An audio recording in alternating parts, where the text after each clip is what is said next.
There is a kind of pain that doesn't scream. It doesn't throw plates. It doesn't send 10 texts in a row. It doesn't collapse on the kitchen floor where everyone can see it. It goes quiet.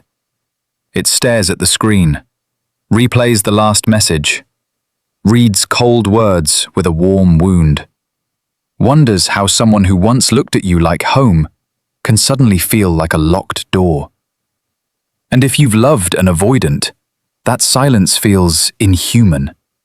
Because it doesn't just feel like rejection, it feels like erasure. One day they were close enough to hear your breath. The next, they move like nothing happened.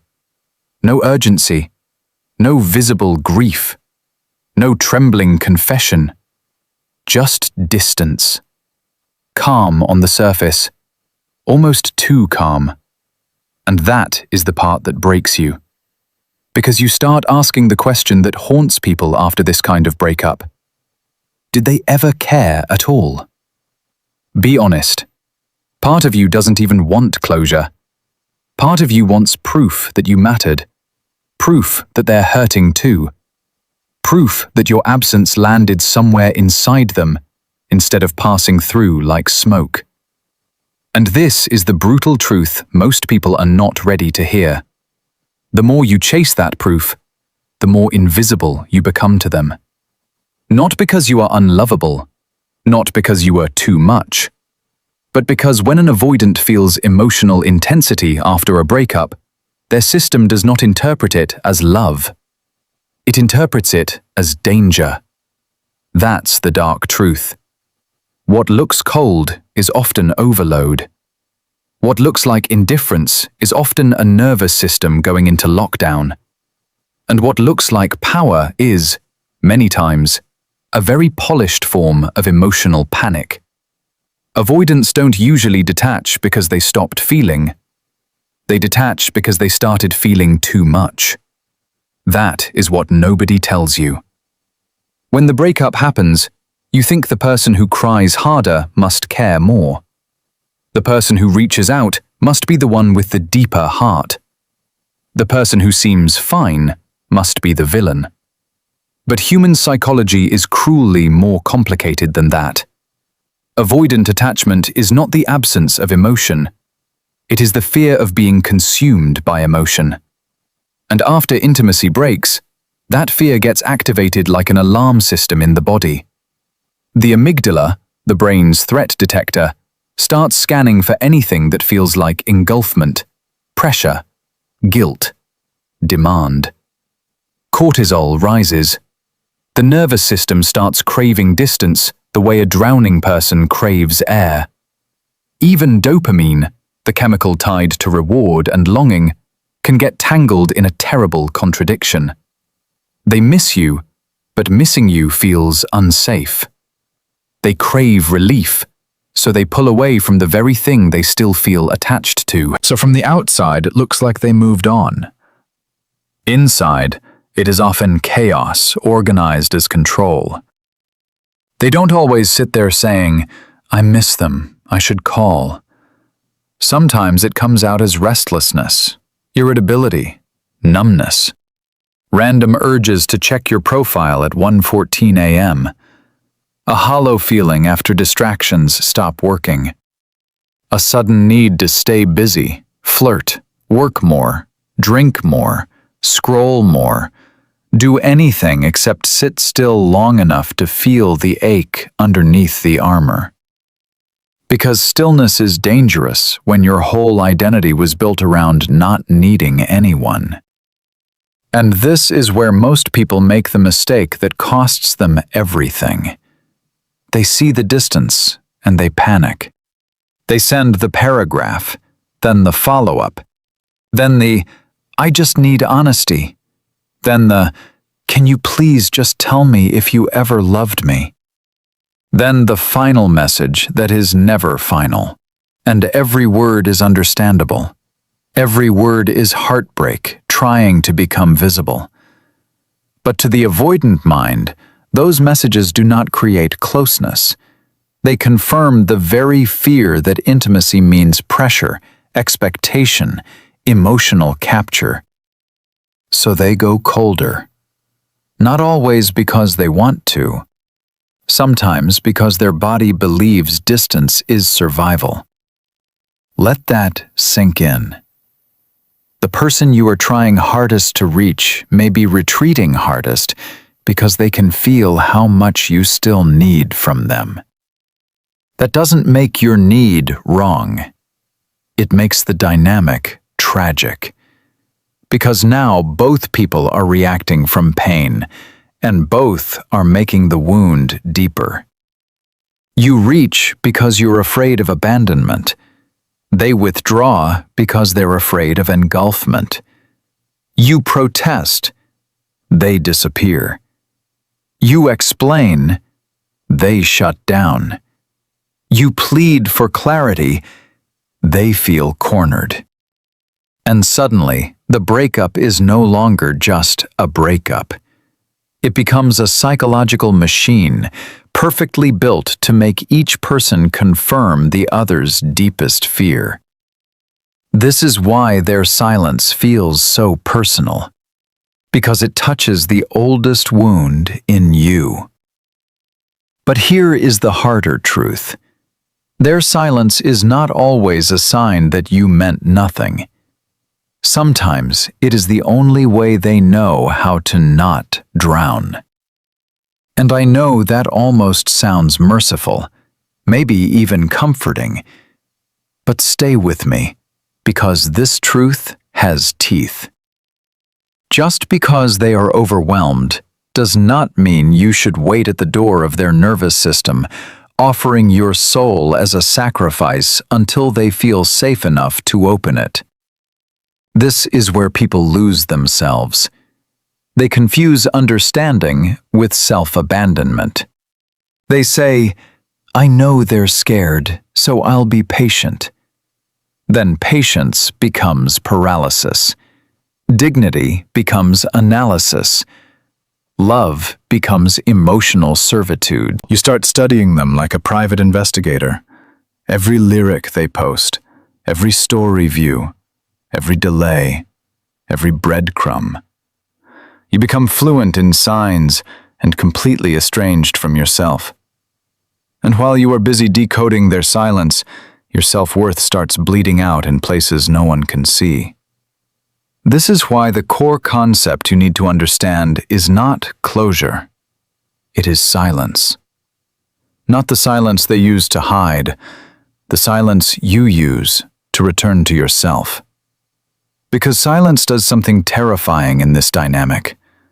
It removes the emotional noise they were using to regulate themselves against you. No more reassurance that you are still there. No more emotional pressure to push against. No more messages to mute, decode, postpone, or control. Just absence. Clean. Unexplained. Unavailable. And for someone avoidant, real absence is different from distance they chose. Distance they chose feels powerful. Distance they cannot control feels like loss. This is where the power begins to shift, quietly. At first, they may feel relief. That part is real. The nervous system unclenches, the pressure drops, they breathe easier.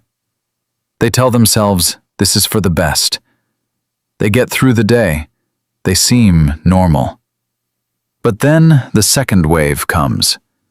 Because when the threat is gone, attachment has room to speak. And attachment speaks softly at first. It says, I wonder what they're doing. Then, I wonder why they stopped reaching. Then, they really might be done. And that thought lands differently than your messages ever could. Because now the longing is no longer mixed with resistance. It is mixed with uncertainty. And uncertainty is the birthplace of obsession. Not always loud obsession. Avoidants are rarely dramatic with it. More like mental haunting. They hear something that reminds them of you and feel a sting they can't explain. They check your profile casually, then again the next day, then at night. They imagine you moving on and feel an irritation that sounds nothing like grief, but carries the same blood in it. They replay your softness, your availability, the safety they could not fully receive when it was there.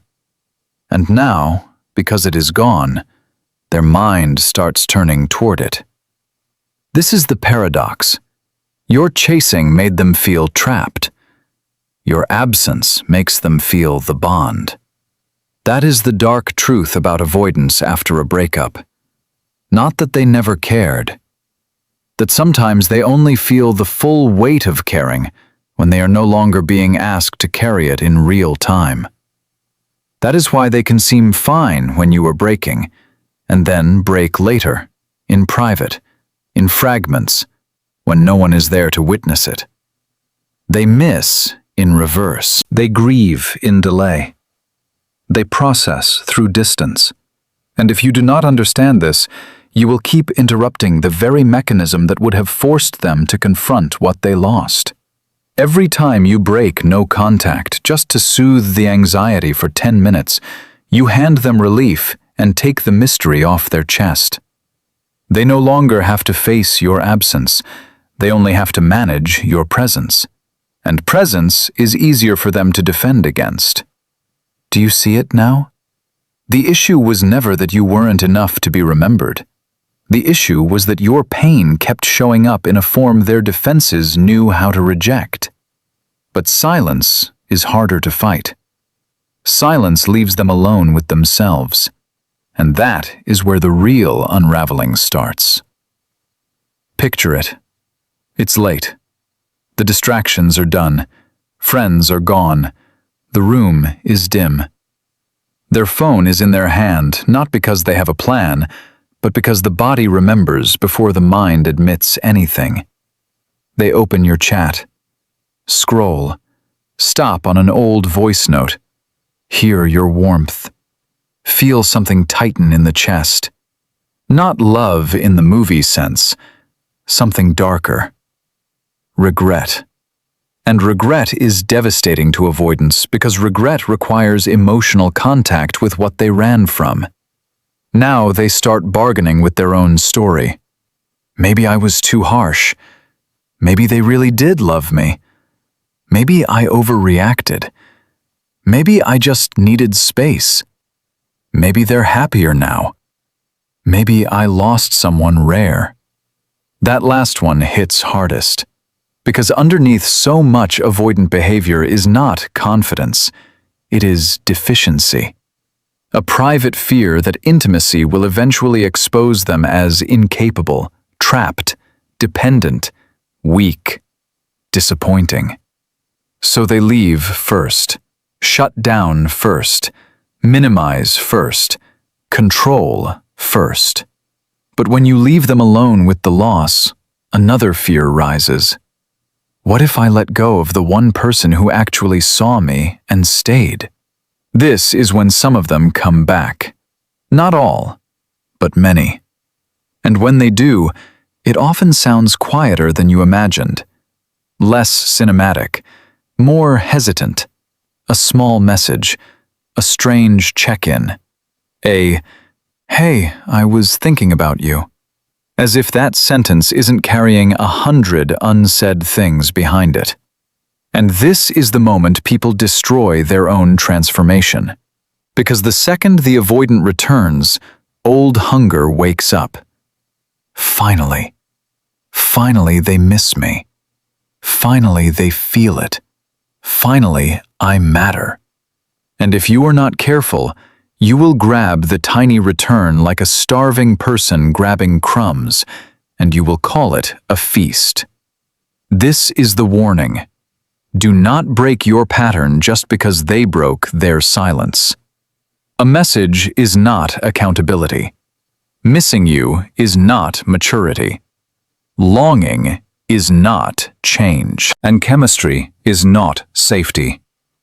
You have to understand this with your whole body, not just your mind. An avoidant can come back because they are lonely, dysregulated, nostalgic, sexually drawn, ego bruised, or genuinely remorseful. Those are not the same thing. And if you collapse the moment they reappear, you will be pulled back into the old cycle before they have had to become anyone new. Then your silence meant nothing. Then your growth becomes another temporary tactic.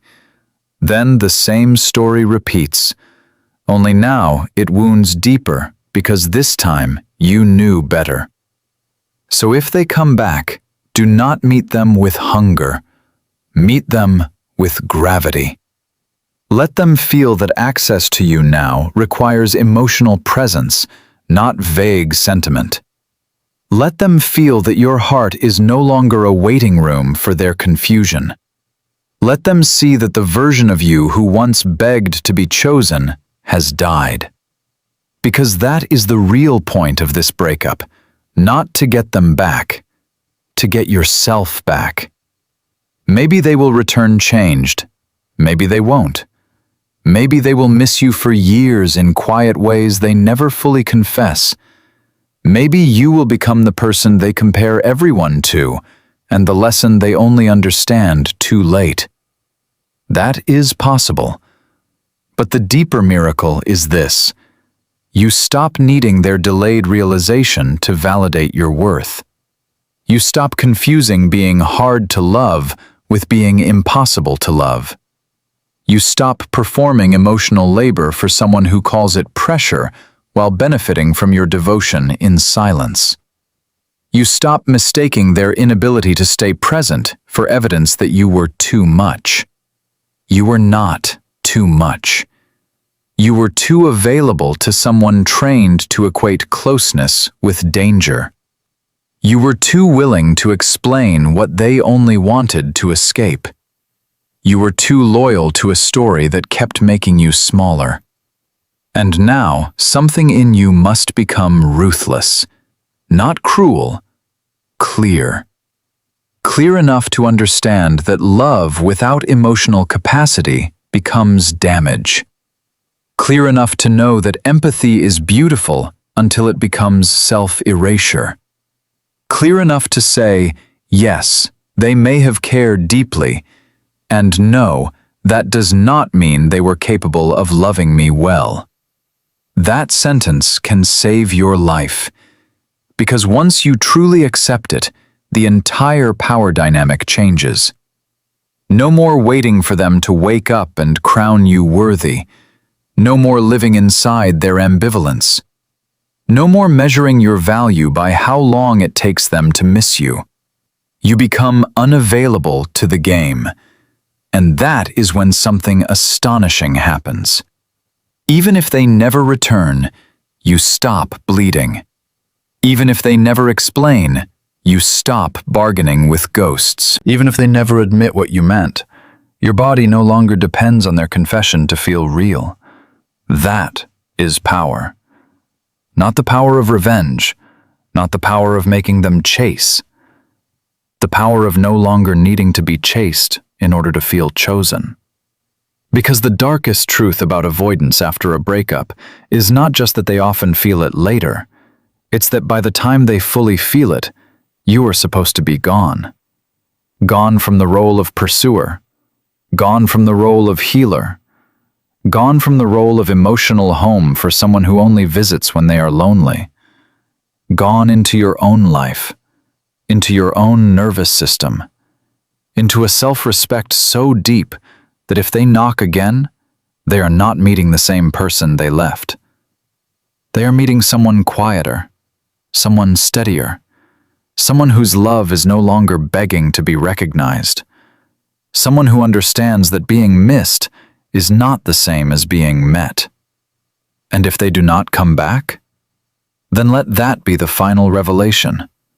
You survived the silence that once made you question your entire worth. You lived through the withdrawal. You walked through the cold. You stopped chasing someone who could only feel you clearly in your absence. And instead of letting that destroy you, you let it initiate you into standards, into depth, into discernment, into a kind of self-respect that no delayed text, no sudden return, no half-open door can ever hypnotize again. This is your identity shift. You are no longer the one waiting to be understood by someone emotionally split from themselves. You're the one who understands yourself too deeply to accept emotional crumbs dressed as connection. You are no longer trying to be unforgettable to the unavailable. You are becoming unavailable to what diminishes you. Read that again inside your own chest. You are becoming unavailable to what diminishes you. That is why this had to hurt. That is why the silence had to strip you bare. That is why the confusion had to break the fantasy. Not so you would learn how to keep an avoidant, so you would learn how to stop abandoning yourself for one. And once that lesson enters your bones, the game ends. Whether they miss you or not, the game ends. Whether they text you or not, the game ends. Whether they finally understand your value or spend years running from it, the game ends. Because now you do not need their return to feel powerful. You became powerful the moment you stopped chasing what could only recognize your value after losing access to it. That is the moment your life changes. That is the moment your nervous system exhales. That is the moment you stop calling pain love, and that is the moment you become dangerous to every pattern that once fed on your self-doubt. Silent, clear, whole, untouchable in the way that matters. Not because no one can leave you, but because you will never leave yourself again.